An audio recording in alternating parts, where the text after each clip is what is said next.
नमस्कार दोस्तों, हर रोज की तरह आज भी आपके सामने हूं। दिल्ली से छपने वाले अखबारों का ये बंडल मेरे साथ है, मेरे सामने। किस अखबार में क्या छपा, क्या छिपा, आज भी आपको बताऊंगा, कुछ खबरों का विश्लेषण भी। लेकिन आज की शुरुआत एक शख्स के परिचय के साथ। गुजरात का रहने वाला एक शख्स, जिसकी तस्वीरें मैं यहां लगा रहा हूं, ट्विटर पर बहुत सक्रिय है। उस शख्स का नाम है, ट्विटर हैंडल का नाम है बिट्टू तूफानी, बिट्टू_तूफानी। और उसका नाम है, जो इस ट्विटर के मुताबिक, हार्दिक भौसार। अगर इसको ऐसे हम देखें तो BHAVSAR। अब आप पूछेंगे इस शख्स का परिचय मैं क्यों करा रहा हूं, अखबारों के विश्लेषण से पहले ये क्या कर रहा हूं मैं? हाँ, जरूरी है जानना, क्योंकि इस शख्स का रिश्ता बीते 3 दिनों से देश में जो एक मुहिम चली है तनिष्क के खिलाफ, तनिष्क की जो रेंज थी ज्वेलरी की, उसके खिलाफ, और जिसकी वजह से तनिष्क जैसी कंपनी ने अपना विज्ञापन वापस लिया। केंद्र में यह शख्स भी है, इसलिए इसका परिचय करा रहा हूं। इस शख्स के ट्विटर हैंडल पर टॉप पर एक तस्वीर लगी है। तस्वीर में कुछ लड़के हैं, 7-8 लड़के। निश्चित तौर पर इसमें से एक वो भी है, और इनके बीच में प्रधानमंत्री मोदी है। तो प्रधानमंत्री मोदी के साथ ट्विटर के टॉप पर इसकी तस्वीर है, और एक डीपी है, और उसके बाद इसका परिचय है, और साथ में क्या है, और उसके बाद बताऊंगा कि यह जानना आपको क्यों जरूरी है। इस शख्स ने अपने परिचय में लिखा है, followed by PM Narendra Modi ji एवं HM अमित शाह जी, बेखौफ बेफिक्र बेबाक। इस शख्स का परिचय इतना तो आपने जान लिया। अब यह चर्चा में क्यों आया?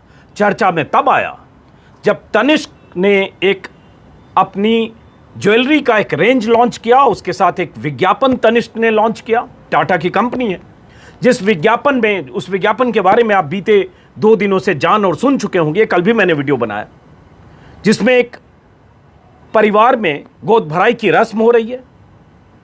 लड़की हिंदू है, परिवार मुस्लिम का है, और गोद भराई के बीच सास बहू का संवाद है। हिंदू रीति रिवाज से गोद भराई हो रही है, और वो लड़की कुछ पूछती है कि ऐसा रिवाज तो आपके घर में नहीं होता है। सासू माँ से पूछती है, और सासू माँ कहती है लेकिन बेटियों को खुश रखने का रिवाज तो होता है। एक खूबसूरत रिश्ते का एक विज्ञापन, जो हिंदू मुस्लिम परिवारों की एकता, परिवारों के मिलन, परिवारों के बीच अच्छे सौहार्दपूर्ण रिश्ते की बुनियाद दिखाता है विज्ञापन। लेकिन उसके खिलाफ मुहिम चली कि ये लव जिहाद है, और उसके बाद ऐसी मुहिम चली कि तनिष्क डर गया, टाटा कंपनी डर गई, रतन टाटा की कंपनी डर गई, और उस विज्ञापन को वापस लिया गया। अब उस कहानी में यह किरदार क्यों है? इस शख्स का नाम आपको बता चुका। इसके ट्विटर हैंडल से पता चला कि गुजरात का रहने वाला है, कुछ सालों से ट्विटर पर सक्रिय है। आज के द टेलीग्राफ में एक खबर छपी है, जिसमें इस शख्स के बारे में कुछ विस्तार से जानकारियां हैं। क्या खबर है मैं लगा रहा हूं, उसकी हेडलाइन वही है कि जिस शख्स ने तनिष्क के खिलाफ मुहिम चलाई, उस शख्स को प्रधानमंत्री फॉलो करते हैं। यह खबर पहले पन्ने पर टेलीग्राफ ने छापी है। अब अगर इस शख्स का इतिहास जाने उससे पहले आपको पता होगा कि कल भी यह खबर आई कि गुजरात में गांधीधाम इलाके में, कच्छ के गांधीधाम इलाके में तनिष्क के एक शोरूम पर कुछ लोगों ने हंगामा किया, और तनिष्क के शोरूम के बाहर नोटिस बोर्ड पर एक नोटिस चिपकाया गया कि हम इस विज्ञापन को वापस ले रहे हैं, और यह विज्ञापन हिंदुओं की भावना के खिलाफ है। और माफीनामा का एक गुजराती में 4 लाइन लिखकर नोटिस बोर्ड पर चिपकाया गया। खबर आई कि तनिष्क के शोरूम के मालिकों को धमकाया गया, चेतावनी दी गई, गालियां दी गई, लेकिन पुलिस की तरफ से खंडन हो गया कि यह खबर गलत है। तो आज इंडियन एक्सप्रेस ने खबर लिखी है। उस खबर के मुताबिक उस शोरूम के मालिक ने जो कहा है वो बताता हूं, और उसके बाद इस शख्स का जो इतिहास है, और इस शख्स का आज जो वर्तमान है, और यह शख्स क्यों मायने रखता है कि प्रधानमंत्री मोदी और अमित शाह इस शख्स को फॉलो करते हैं। और इसके ट्विटर टाइमलाइन पर जाएंगे तो पता चलेगा कि ये इसी तरह की मुहिम चलाता है, इसी तरह के नफरती ट्वीट करता है, इसी तरह की मुहिम में बहुत सारे लोग ट्विटर पर इसका साथ देते हैं। यह भी हुआ कि तनिष्क के एक ब्रांड मैनेजर की पहचान उजागर इन लोगों ने की कि वो मुस्लिम है, और उसका पता, उसका परिचय, उसका सोशल मीडिया पर जो उसका डीपी था, उसका जो हैंडल था, वो सब सार्वजनिक किया गया बहुत सुनियोजित तरीके से। नतीजा, तनिष्क का वो ब्रांड मैनेजर, उसने डर कर अपनी सोशल मीडिया प्रोफाइल डिलीट कर दी। ऐसा हंगामा, ऐसा शोर, ऐसा डर का माहौल बना कि तनिष्क ने विज्ञापन वापस लिया। इस खबर के मुताबिक, एक्सप्रेस में जो खबर छपी है उस खबर के मुताबिक, और यह खबर इसलिए जानना जरूरी है क्योंकि सरकार समर्थक बहुत से पत्रकार, ट्रोल्स, नेता, यहां तक के गृह राज्य मंत्री ने कल कह दिया कि यह खबर झूठी है, शोरूम पर किसी तरह का हमला नहीं हुआ। हां, हमला नहीं हुआ शोरूम पर, लेकिन धमकी, चेतावनी और धड़धड़ा कर 6 लोग जिस ढंग से शोरूम में गए, शोरूम के बाहर भीड़ थी, वो भी कुछ संकेत और संदेश है। एक्सप्रेस के मुताबिक गुजरात के कच्छ इलाके के तनिष्क शोरूम के मालिक प्रकाश गुप्ता ने कहा है एक्सप्रेस को कि 7 लोग धड़धड़ाते हुए उनके शोरूम में घुसे। एक ने नोटिस बोर्ड पर माफीनामा लिखने को कहा, लिख दिया गया। उन्होंने कहा कि उन्हें तनिष्क के विज्ञापन पर एतराज है। हमने कहा कि कंपनी को हम इन्फॉर्म कर देंगे।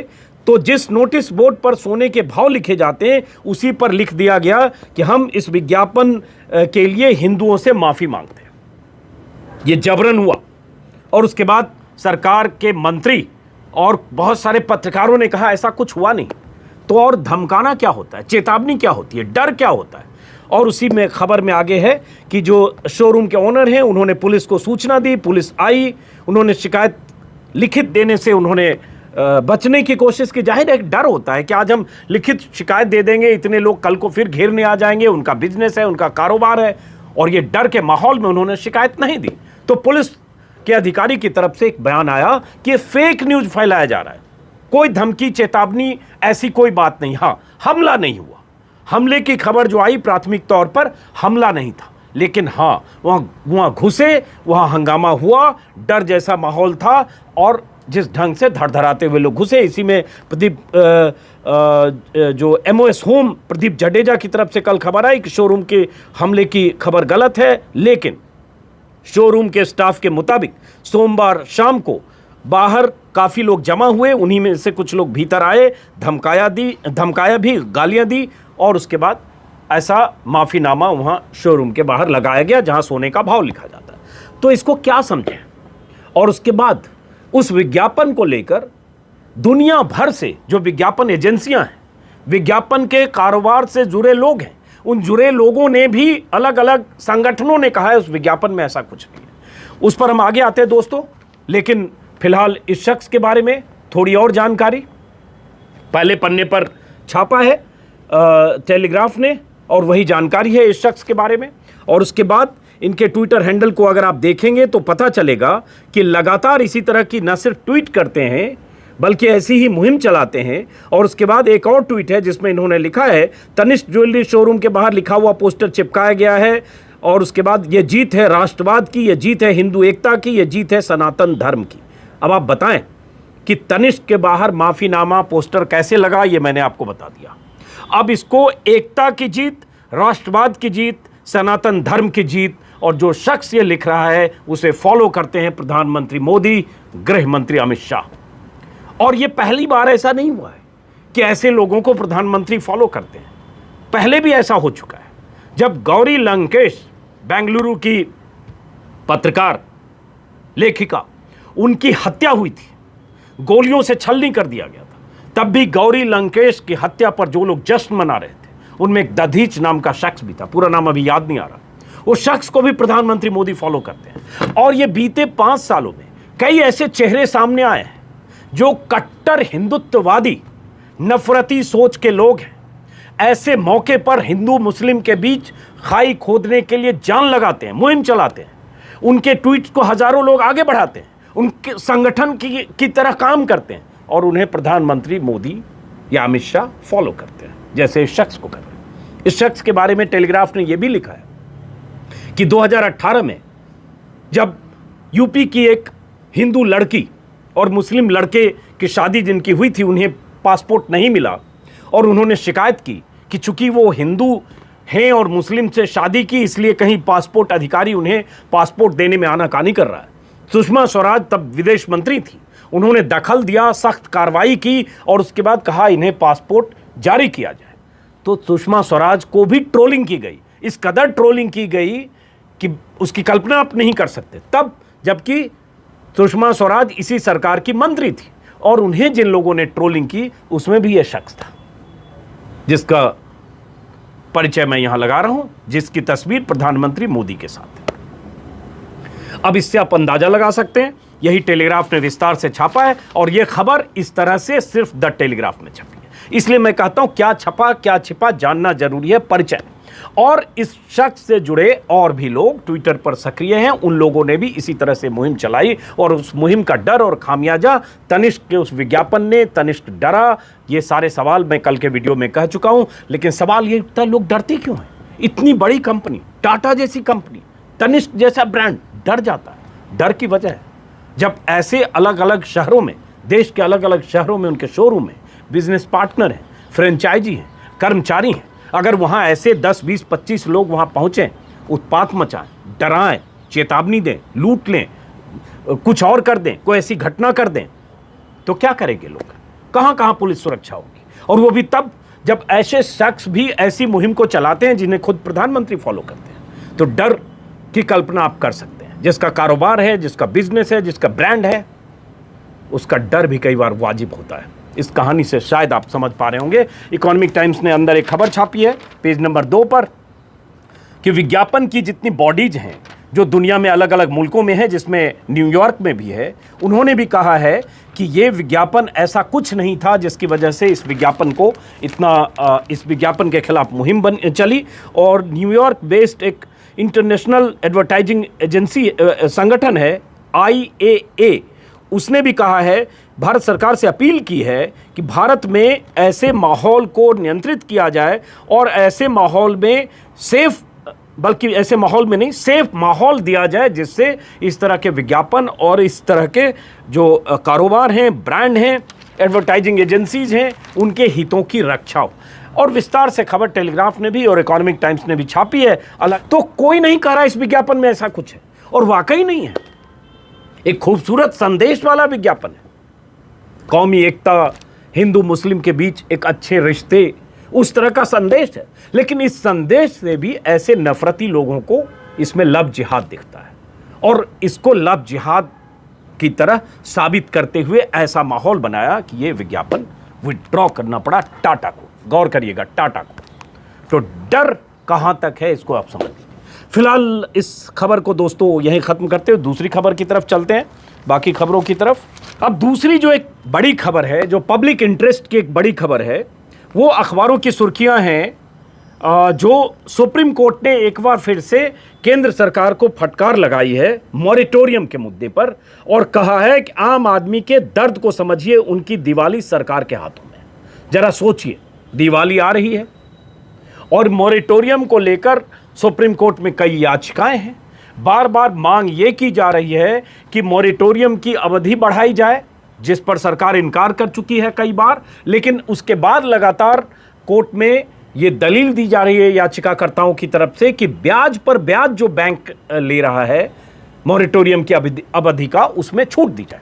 तो हुआ ये कि केंद्र सरकार की तरफ से कहा गया, जब बार बार सुप्रीम कोर्ट ने फटकार लगाई थी, बार बार कहा कि आप RBI की आड़ नहीं ले सकते, क्योंकि सुप्रीम कोर्ट में केंद्र के जो वकील हैं, सॉलिसिटर जनरल ऑफ इंडिया की तरफ से बार बार रिजर्व बैंक का हवाला दिया गया, बैंक की वित्तीय स्थिति का हवाला दिया गया, आर्थिक स्थिति का हवाला दिया गया। तब सुप्रीम कोर्ट ने कहा था कि लॉकडाउन का फैसला आपका है, तो आपकी जिम्मेदारी है कि जो मुश्किलें हैं उन मुश्किलों से पब्लिक को, लोगों को निजात दिलाइए।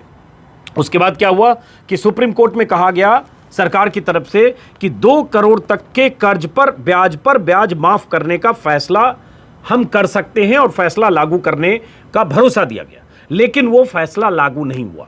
ये है कि जो MSME हैं, छोटे कारोबारी हैं, जिन्होंने पर्सनल लोन लिया या MSME सेक्टर ने लोन लिया, उसमें 2 करोड़ तक के लोन पर ब्याज माफी की बात थी, जिस पर अभी तक कुछ हुआ नहीं। वो उस पर अमल हुआ नहीं।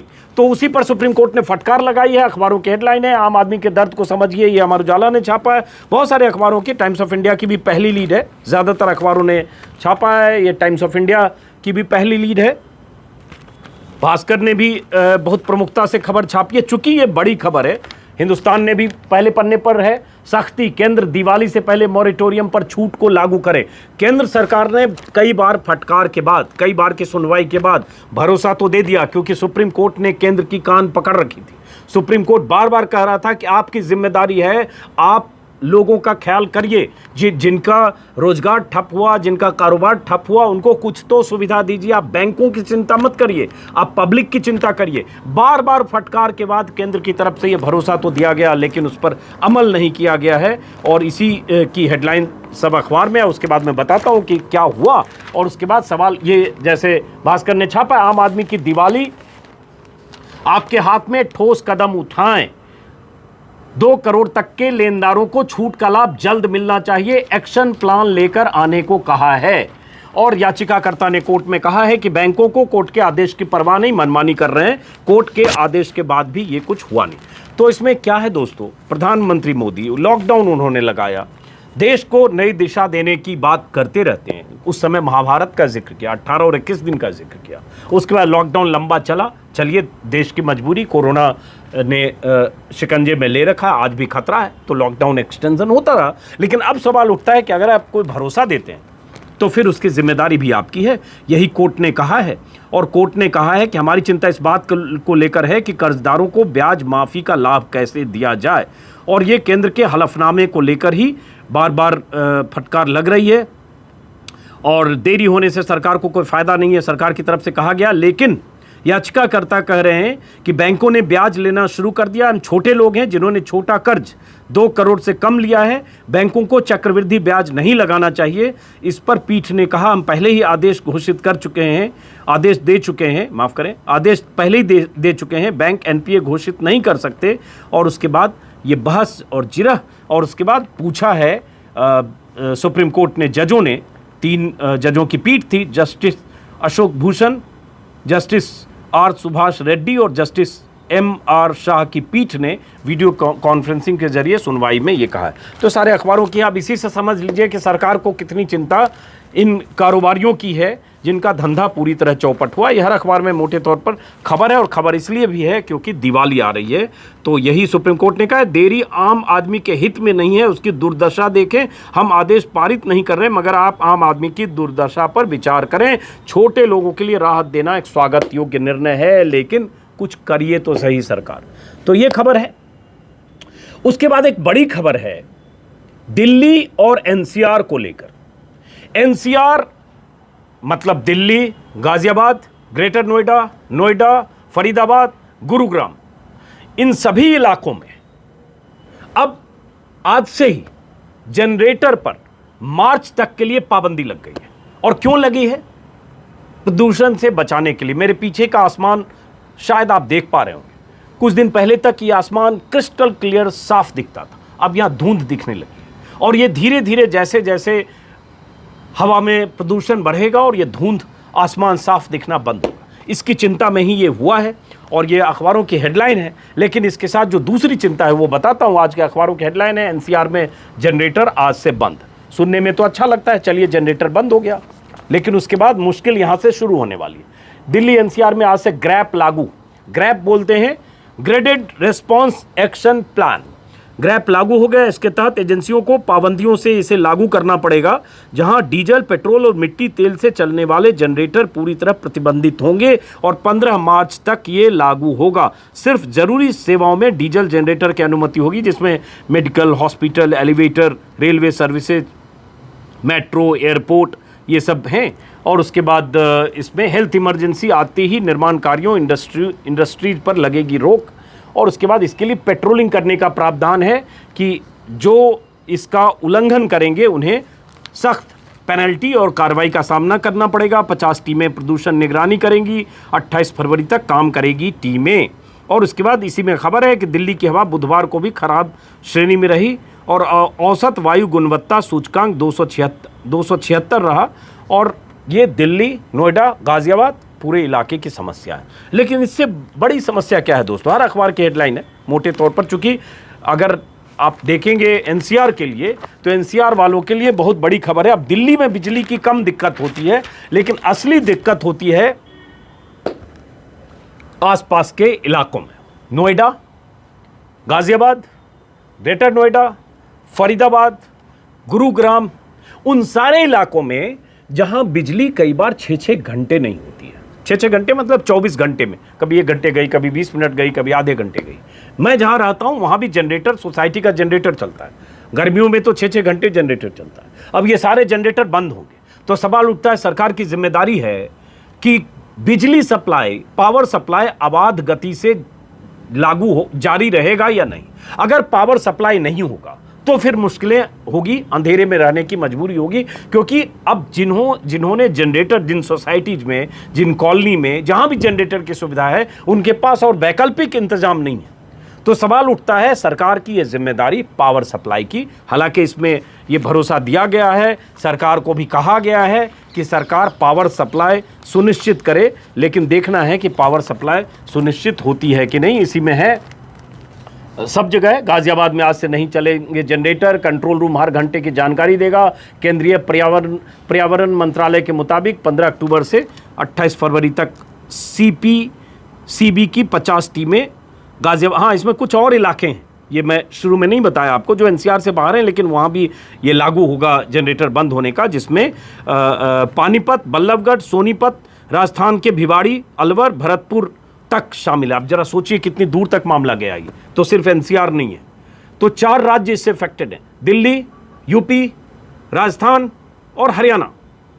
अच्छी पहल है, अगर प्रदूषण से निजात पानी है, राहत पानी है, क्योंकि इस मौसम में पराली जलाने से लेकर तमाम ऐसी चीज़ें, ऐसे कारक होते हैं जिससे प्रदूषण बढ़ता है। और हर साल हम देखते हैं ऐसी धुंध हो जाती है, दिखना मुश्किल, सांस लेना मुश्किल। जिनको सांस की बीमारियां हैं उन्हें कई तरह की मुश्किलें अतिरिक्त होती हैं। और ऐसे वक्त में जब कोरोना पहले से विकराल रूप ले रहा है, लेकिन सवाल उठता है उनके लिए पावर सप्लाई का इंतजाम होगा या नहीं।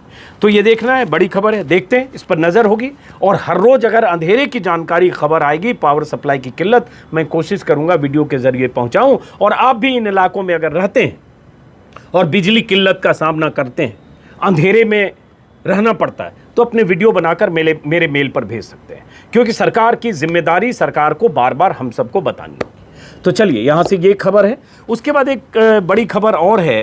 भास्कर में आज एक खबर छपी है, सिर्फ भास्कर में दिखी मुझे, कि chief of defence staff general Bipin Rawat ने तीनों सेना के प्रमुखों को चिट्ठी लिखकर कहा है कि सैन्य निर्माण में भ्रष्टाचार के आरोपों से शर्मिंदा हूं, हम कार्रवाई में देरी क्यों कर रहे हैं।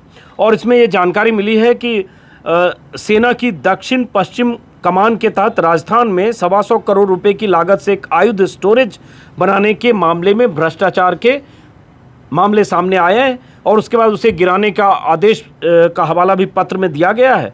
और उसके बाद इससे पता चल रहा है कि इस परियोजना में भ्रष्टाचार में कई सैन्य और असैनिक अधिकारियों को दोषी पाया गया है, और यही इसका जिक्र किया है, और जिसमें कहा है कि मैं इस पर शर्मिंदा हूँ। तो इससे समझिए कि भ्रष्टाचार अलग अलग महकमों में कहाँ, कब, किस रूप में हो रहा है, इसका शायद अंदाज़ा हम आप नहीं लगा पाते। जब ऐसी कोई खबर आती है तब पता चलता है कि यहाँ भी भ्रष्टाचार हो गया। ये सिर्फ भास्कर में खबर है।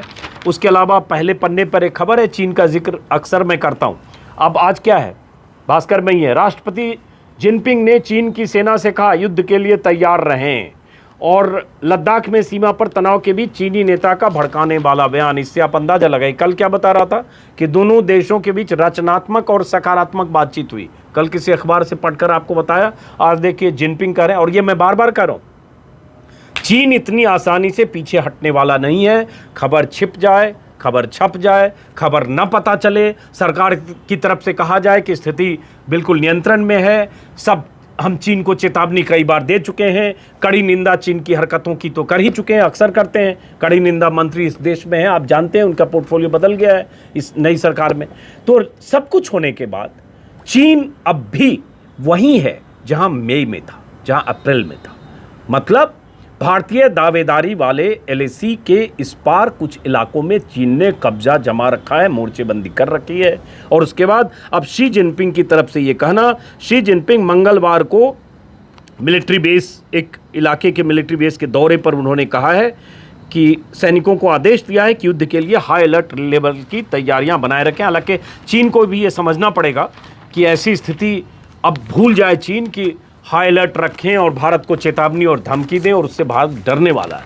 लेकिन उसके साथ भारत सरकार पर बड़ी जिम्मेदारी है और भारत सरकार के सामने चुनौती है कि चीन को आप कैसे खदेड़ें। क्योंकि यहाँ सवाल ये उठता है, बहुत सारे विश्लेषक ये कहते हैं कि प्रधानमंत्री मोदी अपनी छवि को इस तरह से बचाने में, और अपनी छवि ऐसी 56 इंच वाली उन्होंने गढ़ी है जिससे कई बार सरकार ये स्वीकार करने को ही तैयार नहीं होती कि चीन ने कहीं घुसपैठ की है। उसी का नतीजा है कि प्रधानमंत्री मोदी ने 15 मई को गलवान में उस खूनी संघर्ष के बाद 19 मई को ऑल पार्टी मीटिंग में कह दिया था, ना तो कोई घुसा है, ना कोई घुसाया है, न किसी पोस्ट पर कब्जा हुआ। बाद में पता चला कि चीन ने प्रधानमंत्री के उस बयान का चीन ने अपने पक्ष में इस्तेमाल करना शुरू किया कि देखो भारत ही कह रहा है कि चीन नहीं घुसा है।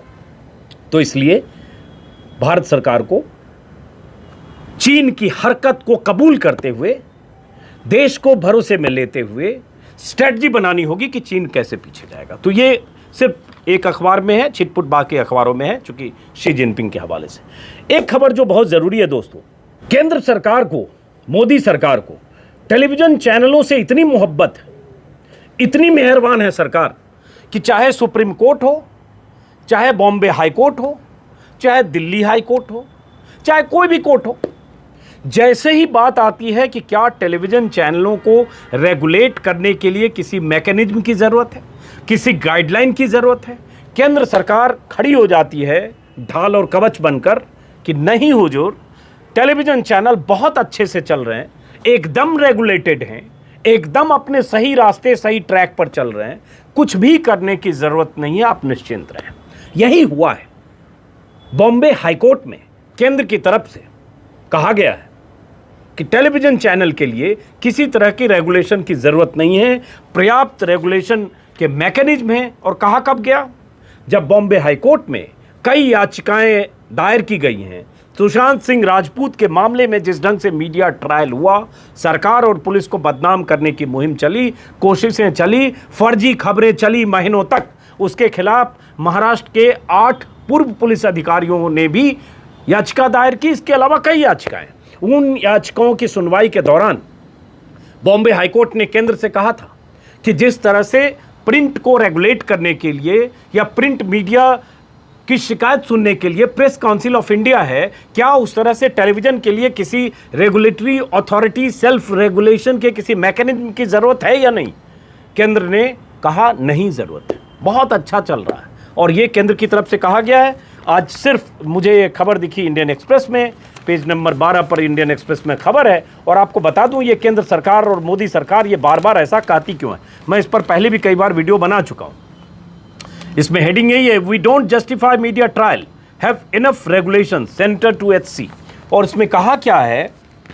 केंद्र के प्रतिनिधि के तौर पर additional solicitor general Anil Singh ने हाईकोर्ट को कहा है कि मीडिया ट्रायल को हम जस्टिफाई नहीं करते, लेकिन टीवी मीडिया को रेगुलेट करने के लिए पर्याप्त रेगुलेटरी मैकेनिज्म है। हिंदी में बता रहा हूँ, जो एक्सप्रेस ने छापा है। इसलिए अलग से किसी गाइडलाइन की ज़रूरत नहीं है। गाइडलाइन की ज़रूरत ही नहीं, बिल्कुल बहुत अच्छा, सब चंगा सी टेलीविज़न में। और इसी में आगे कहा है कि हाईकोर्ट ने सुशांत की मौत से जुड़ी याचिकाओं की सुनवाई के बाद ये सब कहा था, जिसका जिक्र मैं पहले कर चुका हूँ। हाईकोर्ट ने यह भी कहा था कि टेलीविज़न चैनल्स को ओपन हैंड क्यों दिया गया है, खुली छूट क्यों है, जो कि प्रिंट के लिए अगर प्रेस काउंसिल ऑफ इंडिया है। उसका भी जवाब केंद्र की तरफ से कहा गया कि नहीं खुली छूट नहीं है हुजूर आला, पर्याप्त मैकेनिज्म है।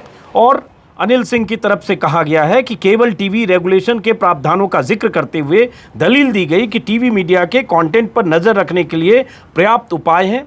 और साथ में उन्होंने free press, freedom of press की वकालत की। सुप्रीम कोर्ट में सरकार की तरफ से नुमाइंदगी करने वाले अनिल सिंह ने, एडिशनल सॉलिसिटर जनरल ने साफ कह दिया कि किसी तरह के रेगुलेशन की ज़रूरत नहीं है। अब सोचिए दोस्तों, प्रधानमंत्री मोदी जब प्रधानमंत्री नहीं बने थे, जब वो मुख्यमंत्री थे, तब उनका बयान उस समय अपने भाषणों में न्यूज ट्रेडर्स का जिक्र करते थे। उनके ही एक मंत्री जो पहली सरकार में भी मंत्री थे, जनरल वीके सिंह, उनका चर्चित बयान है प्रेस्टिट्यूट। प्रेस्टिट्यूट कहने वाले वीके सिंह, न्यूज ट्रेडर्स कहने वाले नरेंद्र मोदी, ये सब हैप्पी हैं आज की मीडिया से, आज के चैनलों से, क्योंकि सारे चैनल उसी तरह से चल रहे हैं जैसा वो चाहते हैं, उसी तरह के एजेंडे को आगे बढ़ाते हैं जैसा वो चाहते हैं। तनिष्क के मामले में सरकार से सवाल पूछना चाहिए, मीडिया को यह पूछना चाहिए कि ये जो ट्रोल है जिसे प्रधानमंत्री मोदी फॉलो करते हैं, ये क्या रिश्ता है, ये रिश्ता क्या कहलाता है? कोई नहीं पूछेगा। सुशांत के मामले में 3 महीने तक मुहिम चले, जस्टिस फॉर सुशांत की आड़ में 80,000 फेक अकाउंट बनाकर सैकड़ों बीजेपी के छोटे से बड़े नेताओं ने मुहिम चलाई, और उस मुहिम में मीडिया की बड़ी भूमिका रही, अर्नब गोस्वामी से लेकर बाकी चैनल तक। आज भी जब सीबीआई, जब एम्स, जब और एजेंसियां ये मानने को तैयार नहीं है कि सुशांत की हत्या हुई, तब भी एजेंडा अपनी जगह है। लेकिन सरकार को यह सब अच्छा लगता है, इसलिए सरकार कहती है हुजूर आला किसी तरह के रेगुलेशन की जरूरत नहीं। सरकार तब भी कहती है जब सुप्रीम कोर्ट में सुदर्शन टीवी के जहरीले प्रोग्राम की सुनवाई होती है, जब सुदर्शन टीवी के प्रोग्राम्स पर सुप्रीम कोर्ट रोक लगाता है और फिर पूछता है क्या किसी तरह के रेगुलेशन के लिए किसी तरह की नियामक बॉडी की जरूरत है, सरकार फिर भी कहती है सब बहुत अच्छा चल रहा है, बिल्कुल जरूरत नहीं। और वहां सरकार एक और चीज कह देती है, जरूरत है तो डिजिटल मीडिया को नियंत्रण करने की, क्योंकि चिंता और मुश्किल और मुसीबत और आलोचना, इन सब का सामना डिजिटल मीडिया से सरकार को करना पड़ता है। तो ये खबर है। और छोटी सी खत्म करने से पहले, बिहार में चुनाव है, तो बिहार में चुनाव को लेकर बिहार में ईबा एक वीडियो जारी हो चुका है बीजेपी की तरफ से। बिहार में काबा का जवाब है दरअसल। तो आज के अखबारों में छिटपुट खबर है, उसी में भास्कर में भी है और अखबारों में भी है कि शरद यादव जो अलग अलग पार्टियों में रहे लेकिन मूलतः गैर कांग्रेसी रहे, शरद यादव की बेटी शामिल हो रही है कांग्रेस में। और एक खबर ये है भास्कर में ही कि शत्रुघ्न सिन्हा के बेटे, शत्रुघ्न सिन्हा बीजेपी के बागी नेता, बीजेपी में लंबे समय तक रहे, अटल अडवाणी के करीबी माने गए, अडवाणी जी के खास तौर से, मंत्री भी रहे केंद्र में, सांसद भी रहे, उनका बेटा भी शामिल हो सकता है कांग्रेस में। और छिटपुट खबरें। तो दोस्तों आज का वीडियो मैं यहीं ख़त्म करता हूं, इस उम्मीद के साथ कि आपने सब्सक्राइब किया होगा मेरे इस चैनल को। जिन्होंने सब्सक्राइब नहीं किया वो सब्सक्राइब करें, जो लोग फेसबुक पर देखते हैं वो फेसबुक पर लाइक करें ताकि मेरी बात ज़्यादा से ज़्यादा लोगों तक पहुँचे।